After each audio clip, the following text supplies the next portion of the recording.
This series contains graphic themes, language, and descriptions not suitable for all ages. Listener discretion is advised. Unless stated otherwise, all names, places, and events are wholly imaginative and fictional. Any resemblance is purely coincidental.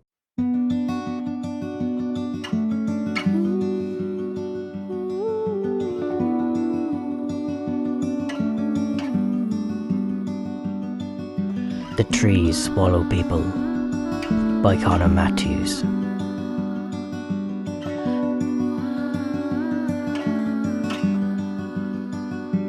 Chapter 13.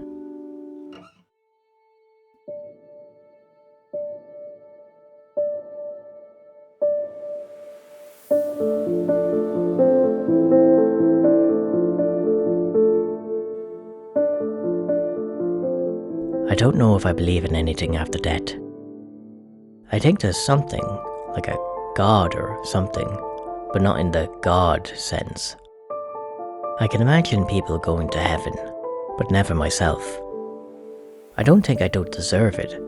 I just can't see myself in heaven, no more than I can see myself in space. I can visualize it, but I'm left wondering where the punchline is. Thanatophobia. That's what I have.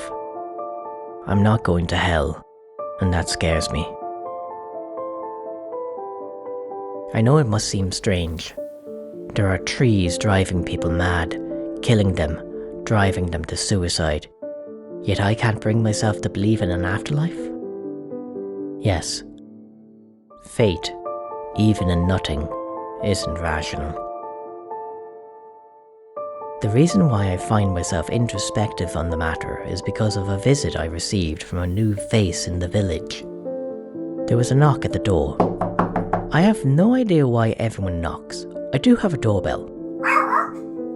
Diva immediately goes off, and I start swearing at her to shut it.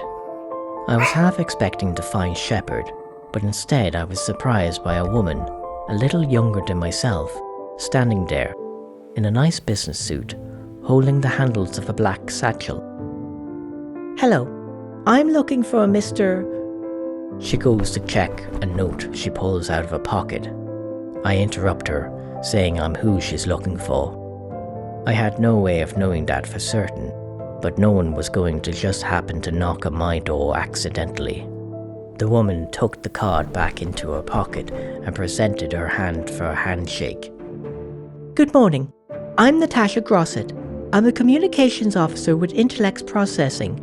I was wondering, could I speak to you about your experiences involving the trees in St. Catherine's Park?" Intellects Processing is a multinational corporation that has a sprawling campus in Leixlip. It's been rumoured for years they've been the cause of suspicious trends in the village since their arrival. Growing cancer diagnosis, water contamination, employee disappearances, strange lights and smoke seen over their buildings. I don't buy into much of that. Seems like it's veering into conspiracy theory territory, but I don't trust anything without a face. There is no such thing as a good corporation, just an unprofitable one. Be that as it may, I agreed and welcomed Miss Grosset in. Diva sniffed Natasha's heels and, placated, wandered into the kitchen and slept on one of the chairs. "I made us coffee," Natasha requested, and we began. "I hope you don't mind, but I'd like to start with a few statements. We're conducting an internal investigation, and we'd appreciate anything you can tell us." I didn't say it, but I knew this was a half-lie. How is it internal if you have to look outside your own company? No. I'd say this was to see was there anything anyone had seen that connected them to the trees. I didn't think they had anything to do with them, but if I was them, with all that money and reach, I'd want to make sure as well. I began to tell her everything. The trees, the first person I witnessed going into them, the people coming, the tree out the back, which had now completely covered the windows so much you can't even see the back, let alone get out to it. Mary, Shepherd, the cult. None of it fazed her. She just continued to write it on a notepad from her satchel, in shorthand, whipping to new pages with a disinterested flick of her hand. She didn't glance up at me once, most likely considering briefly the inconsequential words before moving on. I made us fresh coffee just before the topic moved on to myself. More personal statements.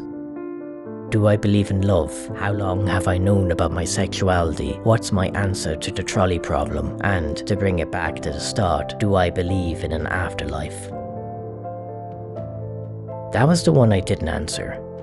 I said I couldn't. Natasha said that was okay.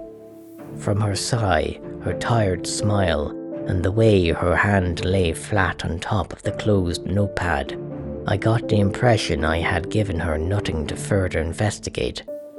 Maybe she knew all this already. Maybe other people had been interviewed before me. I was seeing her out with Diva finally coming around, circling Natasha, fawning for belly scratches, when Natasha said something that jogged my memory. Well, thank you again for the coffee. If you think of anything else that might be of interest, you can phone reception and ask for my extension. The mental image of the man in white, peering out from the trees, came racing back to me. I mentioned it just as Natasha had stepped outside, and I was standing at the front door. I expected her to just quickly jot it down on her notepad.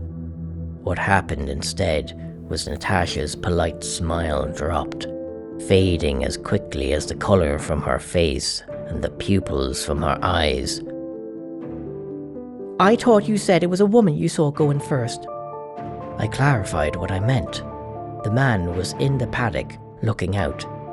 She pressed me grinningly. And are you sure they were inside the paddock? Do you mean they were beside the wall? Did you see them go over the wall, or were they definitely inside it already? I tried to stay calm, but the panic in her voice was unsettling. Nonetheless, I reiterated what I said. I saw a man in white looking out from over the wall, under the trees, from within the paddock. I asked, was something wrong? No. That was all I got. A ghostly, vacant single word, like the escaping breath of death. It was soft. It was scared. She left with no farewell. All I got to remember this strange encounter was a nagging question on my mind. What do I believe?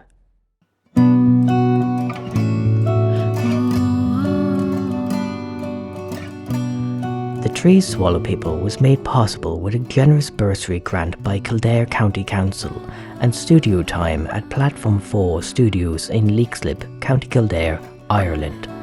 The studio engineer was Paul David Dowling. All music and sound effects featured in this episode are credited in the episode description and are available royalty-free at pixabay.com. They accept donations. All other rights are retained by the owners. The theme song is Forest Lullaby by Les FM.